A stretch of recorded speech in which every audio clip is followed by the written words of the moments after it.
episode 267 of Magic the Amateur. That's right. We're calling this one Mechanics Literally Forever. Because it is a snowpocalypse here in lovely Minneapolis, Minnesota as we record. Except you said the words lovely and snowpocalypse in the same sentence.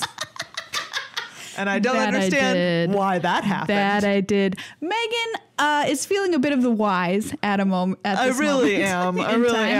Which is a case of the whys is where you just look out a window and you go, why? Why? Yeah, you did. You did the good work and got over here in this snowstorm, though. 3 miles. What a nightmare. She did it for you, everybody. That's right. For you. Hopefully you are not having a case of the whys as you listen to this podcast, which is, by the way, a podcast for people returning to the game of Magic, new to the game of Magic, who are, just having a real good time or want to get more involved in their Magic communities or get better. Basically anything. Any of those reasons. Any of those things. If you want to get worse, I guess you could still listen to this. You could still listen to this podcast. I really hope we're not helping you get worse. Yeah, I don't think that would happen. I think you would get better. I really hope not. Fingers crossed. crossed. I guess if you could just willfully misinterpret everything that we say. Yes. I will not think before I enter combat. Exactly. They're just oh, do you know what? I've decided that I'm not going to play lands because they said to play lands. I'm one of your hosts, Maria. I'm another one of your hosts, Y. And on today's episode, as Meghan said, or excuse me, as Y said. That's right, thank you. We're going to do mechanics forever because, what's better than when you're holed up, snowed in a log cabin with a fire crackling and a bearskin rug hugging you around the shoulders than to talk about all the obscure mechanics from Magic's history. If a bear rug is hugging you around the shoulders, I think something is wrong. Run. Yeah. Run. It's a real bear. The ghost has come back for its bearskin. Oh, God. That's so creepy. Yeah, do you know what else is creepy? What? Bearskin rugs. Oh, yeah. I don't even want to think about it. But that's essentially what we're experiencing right now. I'm gonna go write a horror novel that's all about a movie. Honestly, I'm gonna go write a horror movie that's about the ghost of a bear that comes back to possess bearskin. That's great. I would watch that. Netflix, you know what to do. Netflix, give me a call. Call 612 Fossils with a Z. Fossils. That's right. You listeners can also. Yeah, you can still call. Also call Fossils with a Z. But today we're talking about mechanics. Yes, mechanics today. But not normal mechanics. No. Not many recent mechanics. No. We are going to go and look at some of the mechanics from Magic's history. Yes. That some of them, honestly, I was looking at the list and I was like, I've never heard of this in my life. I've been playing 5 years. Yeah. I've never heard of this. More like you see them and you say why. Yeah. Sometimes. Exactly. Isn't it 6 years now? Oh my God. I think that it technically is. Yeah. Or at least coming up on it, right? Yeah. This fall, it'll be 6. I think our first episode was October 2012. Yeah. So is that 5? That'll be 6 years in October. Wild.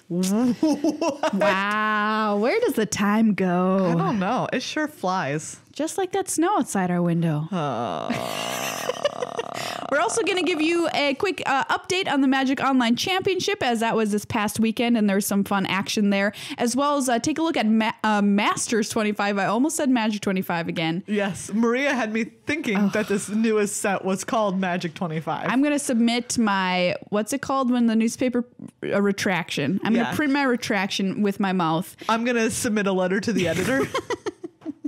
I called it Magic 25 all last episode, and people probably screaming at their cat's mouths as I was saying it. Masters 25, the set is fully spoiled, so we can talk about all these spicy, extra powerful cards in this set and what it might look like as a limited format, and just kind of, if you're a collector, what you can add to your collection, that kind of thing. Very exciting. Most importantly, Nyx Fleece Ram. Oh, it's beautiful. Pro Tour winner, Nyx Fleece Ram. It is a PT champion. That's right. Just a little sparkly lamb. That little sparkly lamb really got it done. It really did. It's so cute. It's really cute. Yeah. I would pet it. Actually, but I'm scared of sheep in real life. It's the sad fact. Sheep, here we go. I've talked on the show, maybe I was only on a Patreon special, but I talked about how when I was young, I watched a version of Alice in Wonderland that featured real life actors. And in it, one of the actors transforms into a goat. Morphs into a goat, and it was horrifying. And sheep when they baw, sound like a human is just inside them going, "Mah." So you think that there's a person inside each sheep? Yeah. Well, A person in sheep's clothing. Literally. creepy. Anyway, we're going to talk about all that. Yeah, all of that and more coming more. right at you this episode. You better ask yourself, what is the theme of this month? Oh my goodness, because every month needs a theme, and this theme will not be snow. No.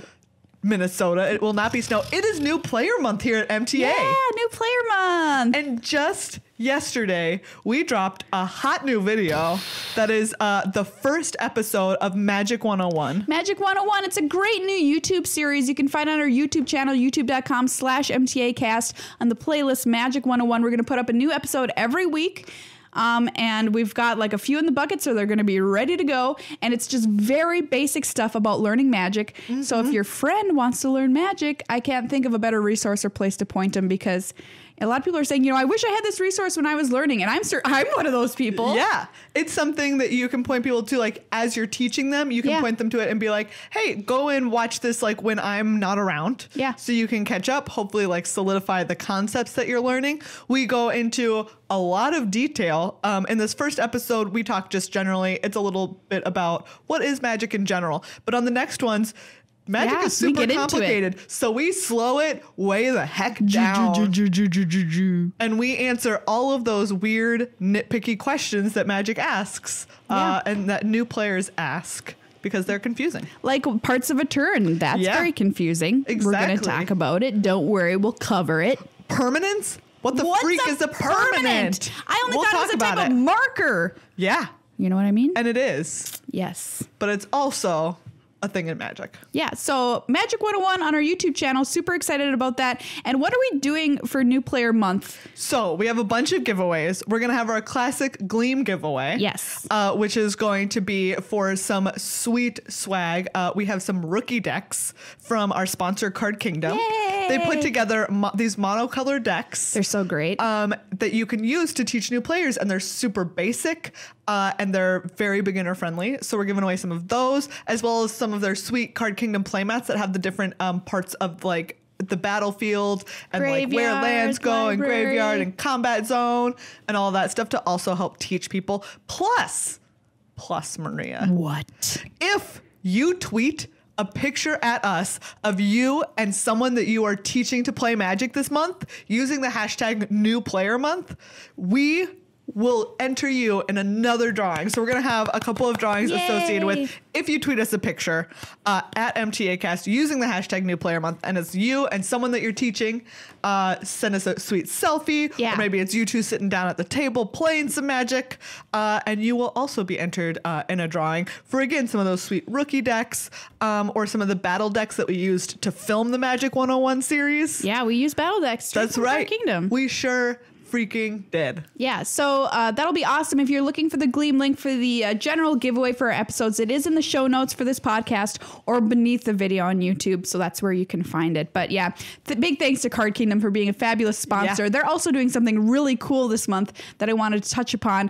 They've got a new battle deck promotion. It's called Magic for Her. Yes. You may recognize the voices on their video they did for this. They did a kind of a spoof promo video off of, Bic for Her, which came out back in the day, featuring pink or pens. Doritos for her. Doritos, light enough, silent enough for a woman. But it's very funny. You can find it on their YouTube page, and all of the profits from the sale of these battle decks are going to the Cyber Smile Foundation, which battles like online bullying and that kind of thing. So it's a super great idea if you're like, I've been looking for a good excuse to buy battle decks. Yeah. Well, here you go. Here you go. I mean, why did you need more reasons? One, because they are great. Yeah, they are. And again, in the Magic 101 series, we have them battling battle decks. That's what they're using. It's pretty sweet. Yeah. It was awesome to watch them play out, actually. Yeah, it was. It was really cool to see them in action. So head on over cardkingdom.com/MTAcast, an awesome place for tons of amazing stuff. We also want to say thank you to everybody who became a sponsor on patreon.com/MTAcast this past month. Thank you so much for supporting us during Patreon Pledge Drive month. We had a great time doing the Patreon Pledge Drive, especially as those two older ladies came in here. Marge and Barb. Marge and Barb had a great time. They said to tell everyone thank you so much for pledging. And Barb will be making them a marshmallow salad. Yes. She said that. That's right. And Barb will be making bars. Bars. Yes. Barbs. Barbs.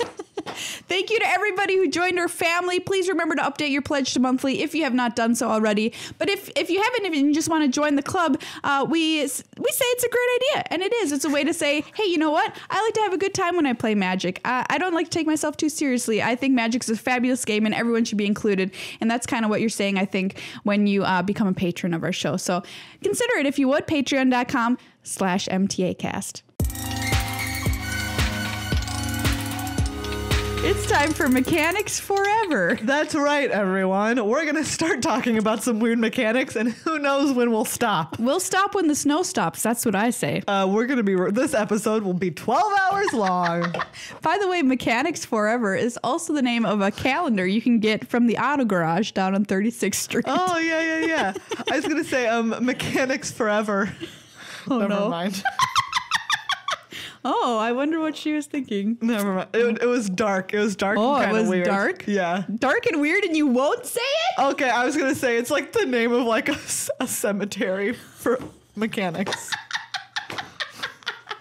Well, yeah, pretty literal. Yeah, exactly. Mechanics Forever. The graves are made out of old tires. Yeah. Kind of nice. What's our first obscure mechanic? So this one is land walk. Oh, yeah. And land walk isn't what you would see on the card. You would see island walk, or swamp walk, forest walk, that sort of thing. Right. And that means that the way it works is that if you have a creature that has forest walk, right, and your opponent has a forest amongst their basic lands, yeah, then your creature is unblockable. It can walk over there. Exactly. It combat. can walk over the forests, and it cannot be stopped. This is still relevant sometimes in modern, Yes. because modern merfolk have island walk. Some of them have island walk or grant island walk to others. Yeah. So you might have seen it, but it is not something that is printed anymore. No. On cards. Probably because it's really weird. It is weird. It's bizarre. It is. And there was like one card, Dryad Sophisticate, that had a non-basic land walk. Okay, now that's ridiculous. Which just means that if they had a non-basic land in play, it could still just like stroll on over. That's so, I mean, okay, is the flavor of this, like, merfolk makes sense to me. If you control an island, it's like they can stay underwater and they can exactly, like creep over. Yeah. I don't know. I mean, there were like zombies, I think, that would have like swamp walk. I don't know how that works either. They're just like hidden in the swamp. They're hidden in the swamps. They're hidden in the swamps. You know where else is relevant? Momir. Oh, yeah, that's very true. Momir basic on Magic Online. You do not play your islands because so many things have island walk. Yeah. I think. Yeah, island walk, probably the most prominent. And then we get it today on cards like Street Wraith. Street Wraith has a swamp walk as well in modern. Does it? Yeah. Doesn't it? Does it? Is 3/4? Who am I thinking of if that's not right? Somebody Google this. Okay, wait. Street Wraith. What is Street Wraith? Yeah.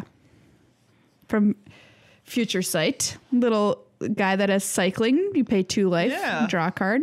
Swamp walk, yeah. Swamp walk. Oh, you're right. Look at that. So you can just hard cast him if you want to win on hard mode, I suppose. Or if like things are just like not going your way. You're like, okay, this is what I need. So there you go. Land walk. Weird. Land walk. Weird and obscure. Very, very weird. What do we have next in obscure mechanics list? Next we have Shroud. Oh, this is an oldie but a goodie. Yeah. Shroud is basically like, it's kind of like old school, more intense hexproof. Yes. It's like, okay, you can explain it. The difference between hexproof and Shroud. So hexproof means that your opponent can't target it, right? It cannot be the target of spells or abilities your opponent controls. This is like Slippery Boggle. Exactly. Shroud means like nobody. Nobody can do it. Not Nothing. even you. Not even who Exactly. you. I own this and I can't touch it. If you have a creature that has like my Shroud and you want cat. to put a sweet aura on it, you can't. You can't. Nobody can. No. Shroud. Nobody can. Very importantly, it can still be blocked. Yeah. Do you remember the one time you attacked me with a Shroud creature? Because I thought it was unblockable. Because you thought it was unblockable. When was this? Like, oh my god, back I still in the day? remember it. Yeah, it was. I think in in one of the Masters sets or something. It was in a draft. I still think about it. Oh, that's so funny. I have like a very, very dim memory of this happening. Shroud is so weird that sometimes I'm like, does it? Shroud sounds like it's unblockable. Right, it sounds like it's unblockable. So I think about it because you literally made me question what Shroud meant, but like, no. Because it's like, you know, Harry Potter, like he's wearing the invisibility cloak. That's what it made me think of. Yeah. But no, it's just that you can't touch it. Yeah, no one can touch it. Weird. So now it's just hexproof these days. Makes a lot more sense. No more Shroud. They don't put it on stuff. Trip down R&D memory lane. Mistakes were made. Sometimes mistake lane. But you know what? They fixed it. Hey everybody, I live on Mistake Lane. Speaking of Mistake Lane. Mistake Lane. Oh boy, here we go. This is the one you've all been waiting for and also never waiting for. Yeah, who's been waiting for banding? It's one of the most iconically horrible mechanics of all time. Just confusing. Very confusing. Complicated. It's gone. Okay, so... Are you going to explain banding to us? Oh my God. Meghan, the people need to know. Okay, so my understanding... All right. ...is that when you attack, like... any number, like, so attacking creatures that have banding, you can put them in bands. They don't automatically do it. I think you put them in bands. Like at the beginning of your attack step? Like you attack with them. Yes, you attack. And it's like, as you attack, you can be like, these ones are in a band and these ones are in a band.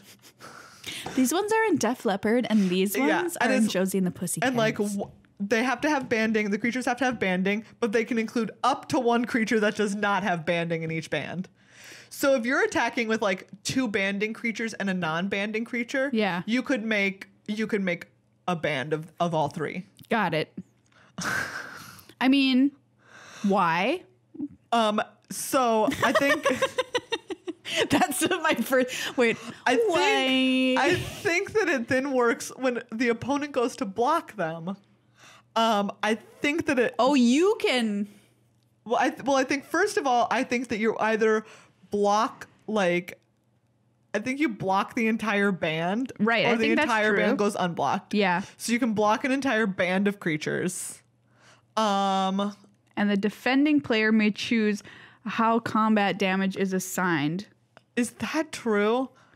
Oh my God, I think you're right. Then if at least one creature blocking an attacker, when blocking, okay, wait. And so that's how it works with attacking. But apparently with blocking, if you're blocking with creatures and one of them has banding, your blockers can be in a band also. It does just sound like they're all forming. Wow. This is like the bands. 80s in every garage around America.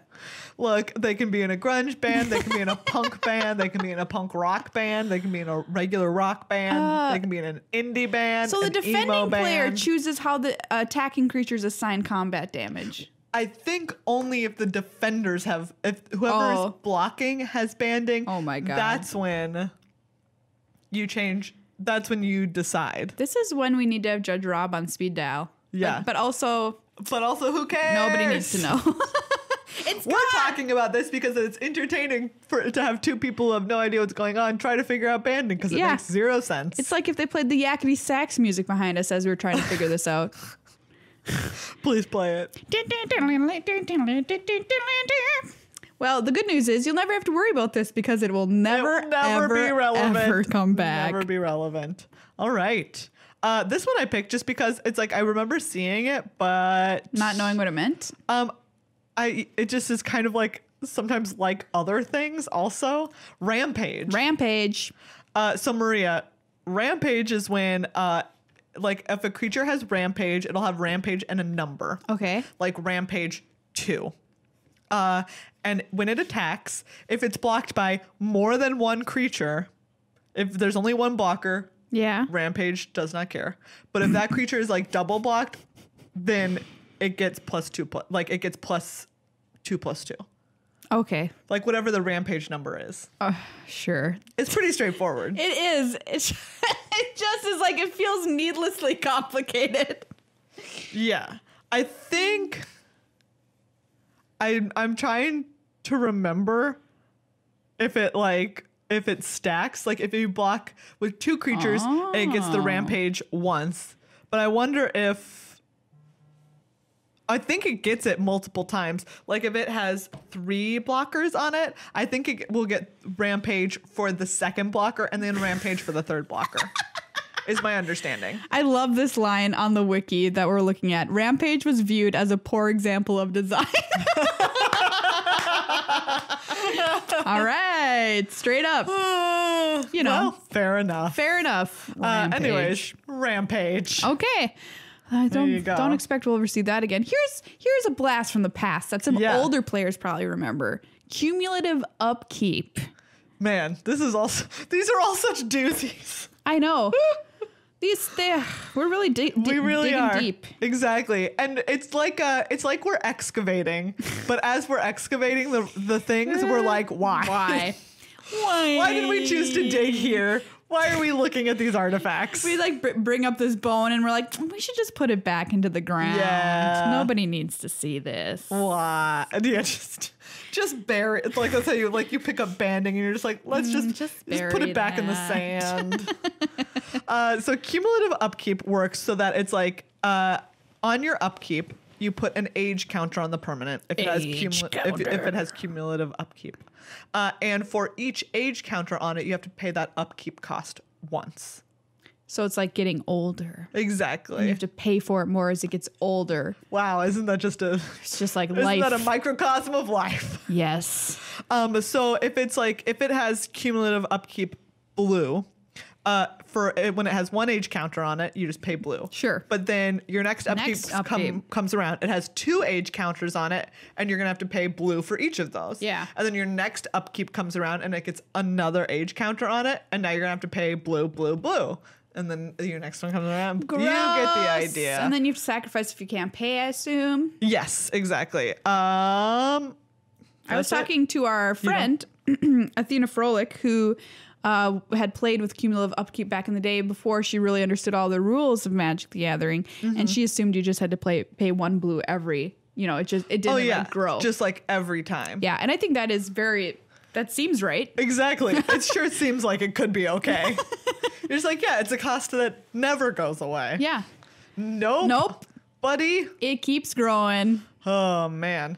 There's one. Look at this one. Inner Sanctum. Okay. 1 white for an enchantment. Prevent all damage that would be dealt to creatures you control.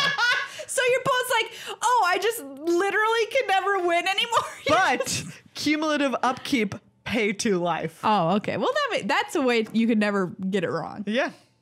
Wait, what? Wait, but it's just like 2. It doesn't go 2 and then 4 and then 6. That's how it works. Yeah. See, look, you just explained it to me, and I still was like, no, it certainly can't be.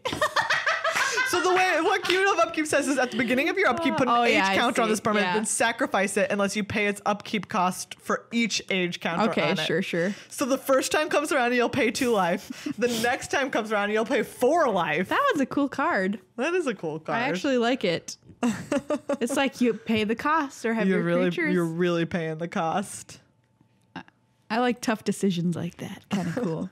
This next one, flanking. All right. This makes me think of a horse. I think it's supposed to. Flanks. Like they're like, let's name this mechanic so it makes people think of horses. Well, success. Good job. The way this works is that you have to have a friend when you attack. No. Oh, that's what I'm just going to guess because that's a really good guess. I don't even know what it is. That does sound correct. Okay. What is it? Okay. The way it works is that if you are attacking with a creature that has flanking and a creature without flanking blocks, it gets -1/-1. Which one? The blocker. Oh. Why?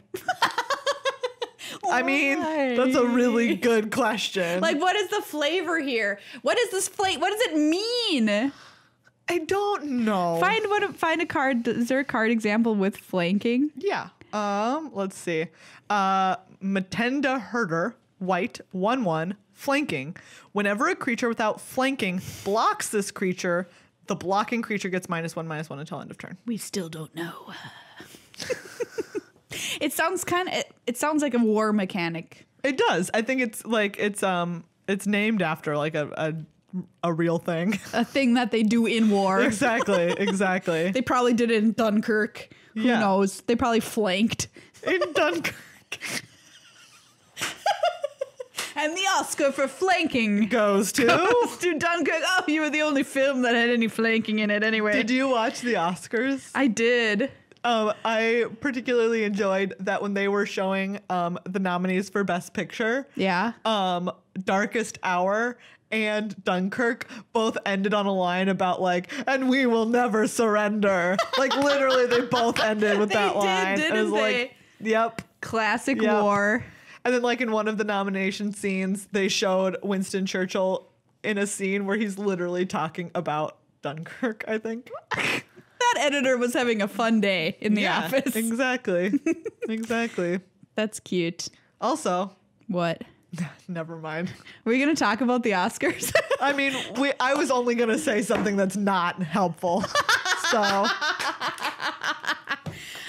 I'm very happy that Get Out had Best Original Screenplay. As did I. And you know what? Also, our friend Drew and I both called Shape of Water winning Best Picture and Guillermo del Toro winning Best Director. Athena was watching with me, and she goes, Shape of Water's going to win. And I'm like, no, it's not. Yep. Sure enough. It just was like, that seems like the one. That seems like the one. And it did. And then it did. And then it did.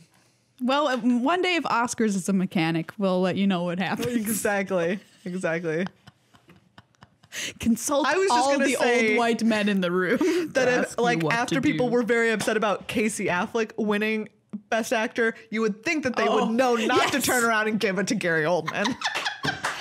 You would think. But no. You'd be wrong. No. You'd be wrong. Oh, sad. I mean, yep. To cheer ourselves up, let's look at phasing. Phasing. This is something that even I don't understand. Oh my gosh, I have absolutely no idea what it could mean. All I know is on Star Trek, one of my favorite episodes is about being in and out of phase. It's a Star Trek Voyager episode. Okay. I'm going to just read you the first sentence in this paragraph. Okay. Hit me. During each player's untap step, before the active player untaps, all phased in permanents with phasing that player controls phase out. At the same time, all phased out permanents under that player's control phase in. Oh. Okay. So how on earth are you supposed... This seems like just rife for disaster for forgetting which ones. I guess they just like kind of blink in and out and they're either relevant or not relevant for a turn. When a permanent phases out, it does not change zones or leave the battlefield. So no enters the battlefield or leaves the battlefield triggered abilities will trigger. Weird. Oh my God. Like, Any auras, equipment, and or fortifications attached to that permanent phase out with it. This is called phasing out indirectly. It is treated as though it didn't exist. What? So it's just like on the board and you're just but it's like... not there. It's like not there? They should have like printed like sheets of paper that you just cover it up with and it's like, nope, that's gone for now. That's gone. Oh my goodness. I wonder if they were good. You know, like the card is really good, but you only get it every other turn. Oh my... Is this like a worse exert? I have no idea. Okay. I like literally all it does is phase in or out. Okay. On your untap. Like if it's in, it goes out, and if it's out, it goes in. Sure. So you get it every other turn. The example that it has here is Sandbar Crocodile, which is 4 and a blue for a croc, 6/5 with phasing. Yeah. This phases in or out before you untap during each of your untap steps. While it's phased out, it's treated as though it doesn't exist. Sure. So sad. Why not? Okay. Why not? I guess it's simple enough, but it's very strange. Very strange. Shadow is their next mechanic. Very spooky. Yeah. Very, very spooky. Shadow. It's like flying, I think, except shadow creatures can only block or be blocked by each other. Is this did we play with this in a flashback draft? We might have. It sounds familiar. Is it? It's not quite flying because I think creatures with shadow can only block other creatures with shadow. Oh, I see. In addition to being blocked by. Okay. Yes, I think that's correct. Anyways, well, that's weird, but okay. Yeah, I think I remember drafting some shadow creatures. You're right. This does sound familiar. What blocks is it in? It says Tempest. Have we done a Tempest? A Tempest flashback. We yes. did do a weird Tempest flashback. Weird. Shadow. So it's It was a good. form of evasion. Yeah, right? Because if you don't have a shadow creature, well, you're just effed because you're just going to die to it. There's nothing you can do about it. Yeah, weird. Shadow. This creature can block or be blocked by only creatures with shadow. All right. So better flying. Yeah. Here's a favorite. Speaking of flanking, horsemanship. Horsemanship. This one reminds me of horses. Why, Megan? You know what? It's really hard for me to pin down. Please pin it down. I'm not sure why. It just something kind of in the does. air. Yeah, I get it. I don't know. It's just tingling my horse sense. Weird. Very weird. Horseman. Now this is the other kind of Maria, flying. I'm just looking at how many tabs we still have open. We have a lot of tabs. We did say mechanics forever, didn't we? We did. What if we make this a two-parter? We could. We might make this a two-parter, you guys. We have a lot of tabs. Come back next week. We'll see. We just have a lot of tabs. Horsemanship. Okay. What happens? This is when it's the same. Is this like the same as shadow or is it like flying? It's like flying. Yeah. So horsemanship, like. That you can only be blocked by creatures with horsemanship. It's flying except it's horses. You're so good on your horse that they can't catch up with you. Exactly. My horse sounded like a cat purring on speed. Yeah, it really did. Yeah.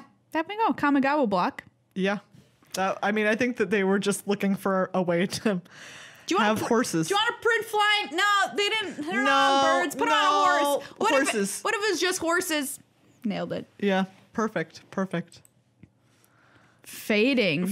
So this I think I have confused with phasing in the past. I mean, what's the difference? It sounds like it would be the same thing. No, I think... Oh, is this the one where it goes away slowly? Yes, exactly. It's where it's only around for as long as it has the counters on it, and then once you take off the last counter, you have to sack it. This is basically what I invented for vampires in this set. Oh, yeah! We were like, what? Name a vampire mechanic. And it was, what did I call it? I didn't want to call it infect or whatever, but that's essentially what consumption. That's what it was. And so once they were bitten by the vampire, they slowly died. That's right. Fading means that like a permanent says this enters with so many fade counters on it, or so many. Are they called fade counters? Probably. Yeah, they are.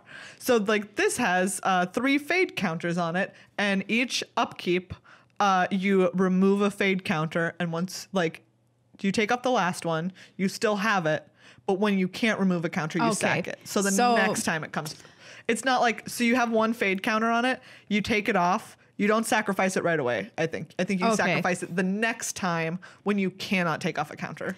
And this, we've been visited by in Modern Masters, the first set with Cloud Skate. Oh, that's right. It's 1 in a blue for a 2/2, little flyer, and it had fading 3. Oh, that was a good card. Yeah, it seems like a good card. So you've got a flyer for so many turns. Yeah. All right. And then it just goes away. And then it goes away. Fading. It just fades away. Amplify. Who knows what this does? Not me. I'm going to guess. Okay, guess. Did you read it already? I started reading it. Okay. I guess, gosh, I just want to say that it's kicker. Yeah, it does seem like, that seems like not wrong. But if it's not kicker, then... Wait, I'm going to say I only read that it has something to do with counters on it. Okay. So if I had not read that, I would still say that it's like kicker, but it gives it to something else or to everybody. It's like a kicker, except it gives a bonus to everybody on your field. I was going to say when you attack, you can pay, but that's just dumb. That's not an actual mechanic to make it bigger. That's just something that...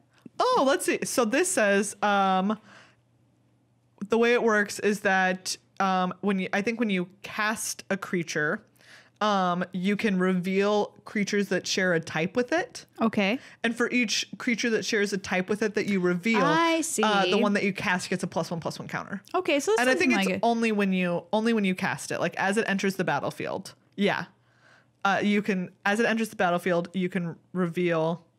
Seems like it would be a fun tribal mechanic. Makes sense. But it could be super busted. especially in draft. Yeah. I wonder what they think about this. Yeah, amplify. If they like it or if they're just like, meh.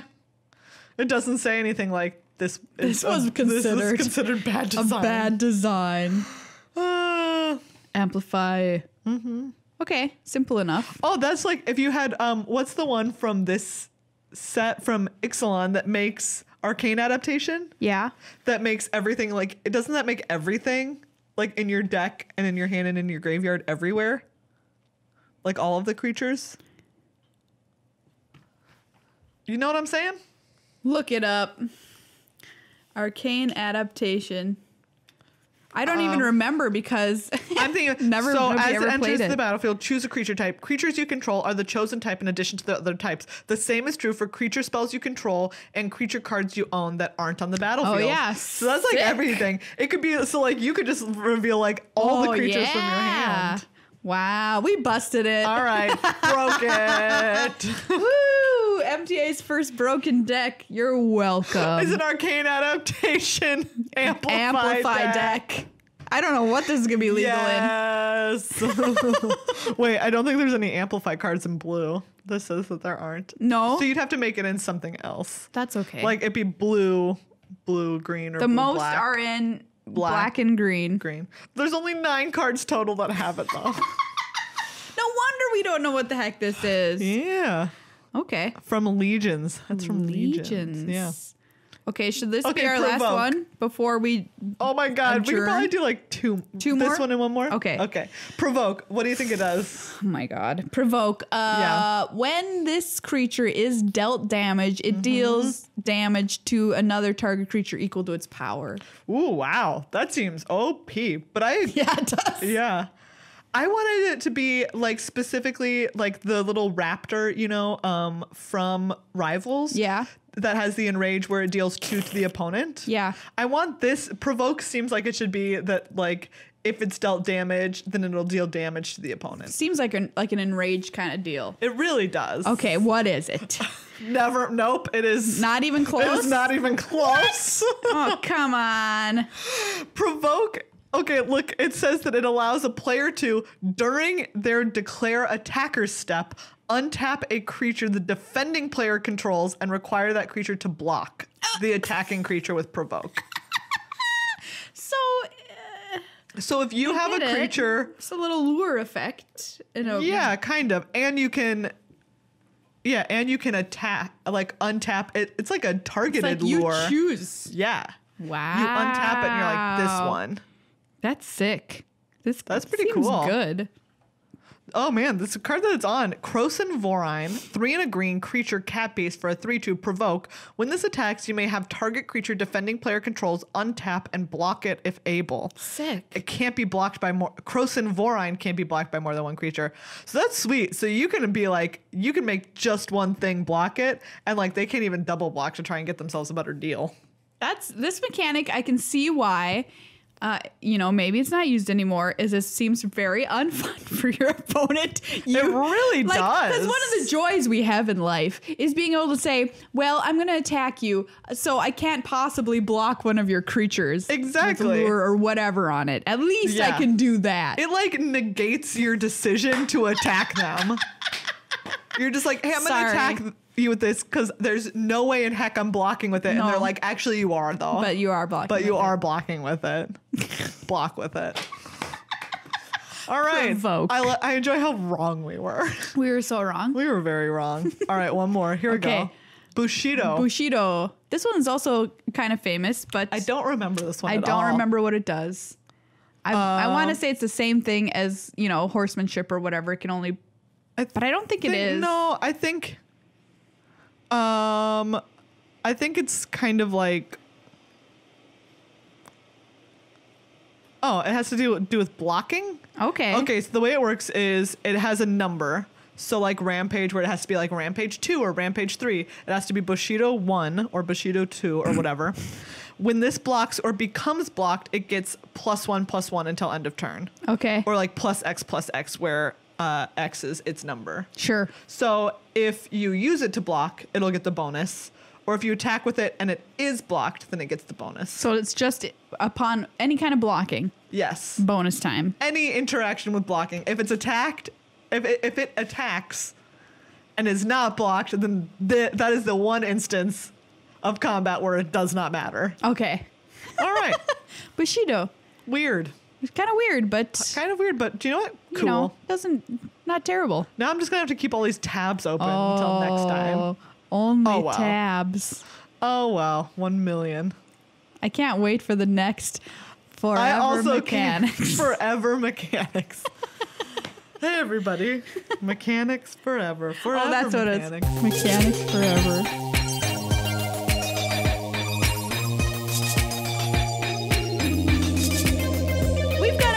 Online Championship update for y'all. Yeah, we sure do. Okay, so this past weekend in Renton, Washington was held the Magic Online Championship, where 23 of the best Magic players on Magic Online gathered to compete for $40,000, platinum player status, and a trip back next year in the Magic Online Championship. They were all in one room on many different computers. Do you know what? I'm looking at the modern deck list. Yeah. Because the formats, right, were Rivals Draft and Modern constructed. Yeah. There is a lot of Jund. So much Jund. And then there's a lot of Bogles. Jund and Bogles. Bogles. Yeah, man. So Jund, not really that surprising. People are super excited to play with Bloodbraid Elf now that it's been released from the cage of the bans. Yeah. And also the deck is just stupid. It's very good. It's like you cascade off of it and cast just another card. You love 2-for-1s in Magic, right? Yeah. Well, here's one on a stick. Oh my! And a hasty stick. A hasty stick that can kill Jace. Yeah. So impressive. So good. It does a real job. But let me tell you this. Tell me what. If you're playing a Jund deck, what is Bloodbraid Elf? If you're playing a Jund deck, what is Bloodbraid Elf? I should there's two different sentences. I don't. Just what is Bloodbraid Elf? I don't think I understand what you're asking. It's a creature. That's what it's a creature. What? My point is, Jund is about killing things with a bunch of 1-for-1 targeted removal and playing creatures that are valuable like Scavenging Ooze and Bloodbraid Elf, okay? Yeah. And what's good on beating up decks that are trying to do killing fair creature things? Bogles. That's right. Although Bloodbraid does infamously cascade into Liliana. Yes, which is, why I was like, you know what? Not too bad. A little scary. Real deal. But these Bogles players also chose it because when I asked them, they were like, I'm not as good as the other players in this field. So I'm going to play a deck that's all in on an unfair strategy, which is like fair enough because this field was stacked. People were there. Gabriel Nassif was there. Reed Duke was there. Steve Rubin was there. 4 past champions, including Josh Utter-Layton, who had won this event, were there. So they're just like, you know what? I'm just going to play this deck that I know can be unfair and win hard. Slap some auras on some friends. Good strategy. Bogles. I think it's a pretty good choice right now. It's been banned every time it's been introduced in the Team Modern Super League. It really has, which is just endlessly delightful to me. Respect the Boggy Boys. What do we not want to play against? Look, hexproof 1/1 Oh yeah, sounds good. Get them out of here. I guess more accurately, what you don't want to play against is the card Daybreak Coronet. Right. That sucker's busted. That sucker's busted. Oof. So, lots of Jund, lots of Bogs. Yeah. There was also some new kind of fun-looking stuff that people were interested in. Like I saw first of all, we saw a lot of Black-Red Hollow one. Black-Red Hollow one. Which... Another one of those unfair decks that just really wins out of nowhere. It really is. What was I looking for? Oh, Bant Control. Bant Control. This is a bizarre creation from Guillaume Matignon, world champ. It's just very strange. You don't usually see the words Bant and Control together in a format like Modern. And when you do, people are usually wrong. Think about it's just so strange because it's trying to do 2 different things. This deck is like, it's got ramp in it, and because it has an Emrakul. It has 2 Nissa Vastwood Seer, which is the oranges Nissa that happens as a creature. Yeah. that happens as a creature and turns into a planeswalker. Yes, exactly. Courser of Crewfix is in here alongside Search for Azcanta. Yeah. I mean, Search for Azcanta is sick. There's one copy. This is weird. 3 Time Warp? Yeah, this is the weirdest one. What is this deck? I asked Guillaume, why do you have Time Warp in this deck? And he said, I probably shouldn't, but I like this card. I'm like, okay, fair enough. Okay. Do you, buddy. Yeah. You do you. Yeah, Wow. so it's kind of an interesting deck. But Bogles took it all down. Bogles took the whole thing down, everybody. That's right, from the top. Woo! Dmitry Budakov, the first 2-time champion of this event. Oh, really? Yes, the only time. Nice. From Siberia, was absolutely hilarious. If you ever listen to any of his interviews, he sounded like a Bond villain, but like was a very nice but very frank person. So I said, oh, this is a very interesting choice to bring Bogles to this tournament. And that's when he told me, there's a lot of platinum pros here. I want to up my chances. And I said, on your survey, your questionnaire coming in, it says, what's your least favorite modern deck? Most people write Tron or Lantern Control. You wrote, I don't want to make it personal. Why did you write that? And he said, oh, because it's Bogles. Just straight face deadpan after he had just whooped somebody into the Stone Age with it. Yep. Yeah. At the end of the tournament, though, he was very sweet. I said, who do you want to say thank you to? And he said, I want to thank my grandma, who told me that, you know what, Dimitri, if you go to this tournament, $5,000 is okay, because that's what last place gets. Aww.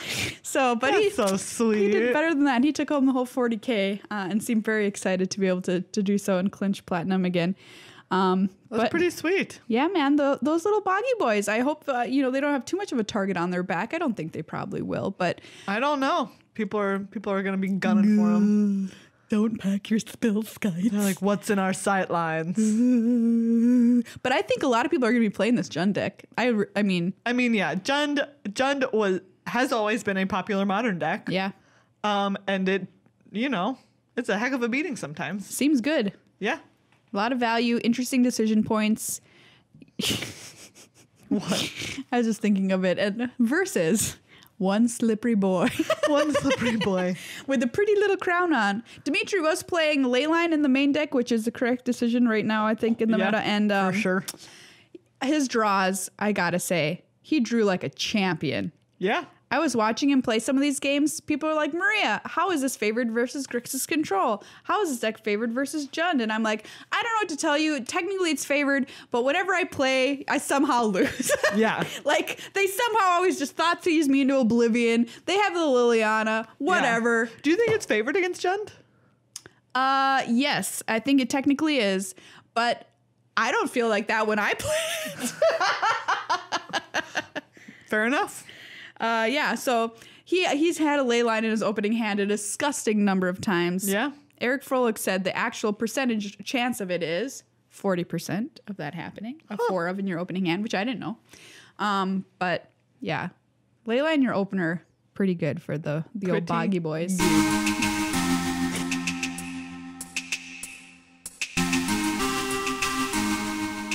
Let's have a chat about Masters 25. That's right. Armageddon. Yeah, it's Destroy there. all lands. You said it. I did. Are you going to pack one, pick one, Armageddon? What? Probably not. No. What? Maybe. If I'm feeling real wild. Do you pick it in a cube? I mean, there's a deck that it goes in. In here? In cube. Oh, in cube. And yeah. I bet you there's I don't know actually. I wonder if there's like a Cube April's gonna pick it. A super aggro deck in here. There probably that is. You want to play it in? Yeah. There's Savannah Lions. Yeah. 2-1 for fair. 1. 2-1 for 1. Thalia, Guardian of Thraben. Swords to Plowshares. Wow. Sick. Nice. So yeah, this set is coming out soon. Fully spoiled now. We're taking a look at the entire spoiler here. Yeah. Biden of Thassa, welcome back. Oh, hi, friend.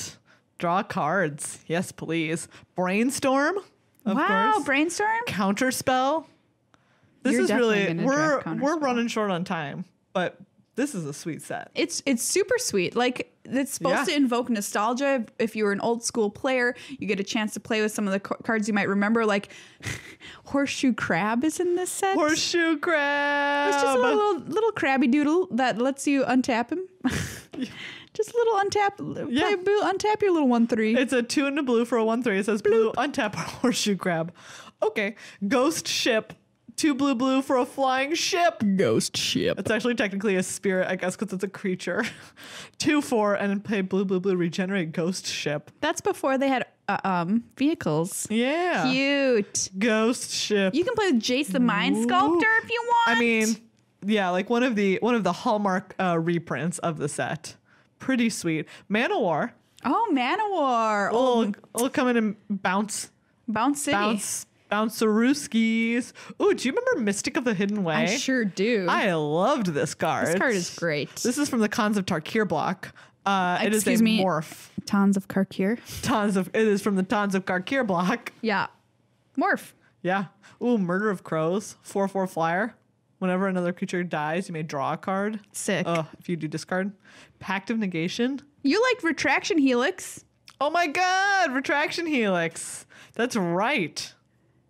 Until end of turn, target creature gains tap, return target non-land permanent to its owner's hand. This is from Theros, right? Because it targets your creatures, which is very relevant for heroic. Triggering heroic, and then it's basically a bounce spell. Yeah, so this would really get him in Theros. Pretty sweet. Vendilion Click. Oh, nice. That's a famous one. Everyone's favorite planeswalker, Fubblethip.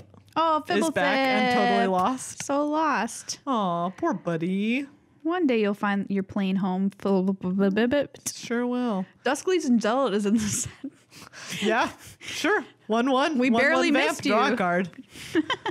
we can still play you all the time. You never went away. No. Can't miss you if you were never gone, friend. Murder. Just straight up murders in this set. It's really what I want. Really, I just want to murder all my opponent's creatures. Oh, and the snow. Ravenous Chupacabra. The Chup. Chup Master. Phyrexian Obliterator is one I'm pretty excited about. I really like Phyrexian Obliterator in Cube. Interesting. I like to have a mono black reanimation deck. Bloop, bloop, bloop. There he is. Speaking of Street Wraith is in this set as well. Yeah. Which is a good, nice little reprint. Yep. We're seeing it a bunch in Modern. Yeah. Blood Moon gets a reprint in this set. Ball Lightning. Ball Lightning. Weird card. Yeah. Eidolon of the Great Revel. Theros. I had a really good time playing Theros Flashback. Lightning Bolt. Oh. Notably. Okay, that makes sense. Yeah. Pretty sweet, friends. Pretty sweet. I miss Morph. Every time as we're scrolling through, you're like, and I see Morph on things, I'm always just like, I miss you. Morph is so great. Courser of Crufix. God. That's great to be great in card here. Also. Pretty sweet stuff. Pretty sweet stuff. Ooh, I was wondering if Hoof Dad would be in here. Master of the Wild Hunt is in here. Ooh, Nettle Sentinel for you elves players out there. But no Hoof Dad. Ancient Stirrings if you're a Tron monster. Monster. You're a monster. Vessel of Nascency. Oh, yeah. That's what so many people were using to trigger Delirium back in the day. Delirium, those old days. Sweet. Pretty sweet. You have your Pact of Negation in here for you Valakut fans. Huh? Valakut doesn't play Pact of Negation. I mean, Grishel Brand. What am I thinking of? What's the green one? Oh, Summoner's Pact. Yes. Yeah. Summoner's Pact. That's really nice. That card can be kind of pricey. Ooh, are you going to first pick Cloud Blazer in this set? I will. Okay. Yes. That's not even a question, right? No. Legendary creature, Elder Dragon, Nicol Bolas. Nicol Bolas is here. Dr. Bolas himself. Dr. Bolas. The office is open. By the way, thank you to everybody who tweeted at us about Doctor Fraud. Oh my goodness, that was terrifying. Because the answer is there are a lot. I know. It's so scary. Oh my goodness. It was like thousands. Yeah. Like 5,000. And what was my guess? What did I even say? You said 5 and I said less than 5. Wow. Like, we were obviously living in some super optimistic, hopeful world That where there that weren't was the fraud case. doctors. Where there weren't fraud doctors everywhere. Ooh, and Snaring Bridge is getting a reprint. Yes, and a lot better art than it had IMHO. Great art. It's really creepy. Super creepy. Really, it's like a bridge that's alive that's gonna grab someone. Jealous of the Void. Yeah. Back, even though it should be banned. Do you know what? What? You're telling me you like Jealous of the Void? Yeah. You monster. Yeah, that's fair. That's fair. Well, I'm super excited. Oh, this is gonna be sick. Not excited? Are you not entertained? Yeah, I'm pretty sure the quote is, "Are you not excited?" Are you not excited? Are you not excited? I fell asleep during that movie. What movie is it? Gladiator.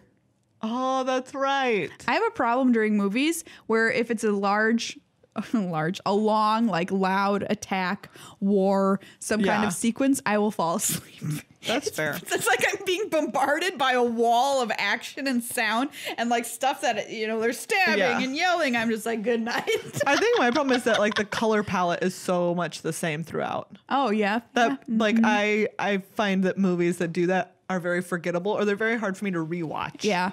Like, I don't want to rewatch them just because I'm like, oh, my eyes got tired of just like Gladiator is like gray. Beige. Grayish. Grayish. Yeah, so that's Masters 25. It's going to be awesome. So head on out to a pre-release. Check it out. Yeah, it's going to be up the weekend of the 16th. I believe it's released. So I'm excited to play some drafts with it, man. Bye.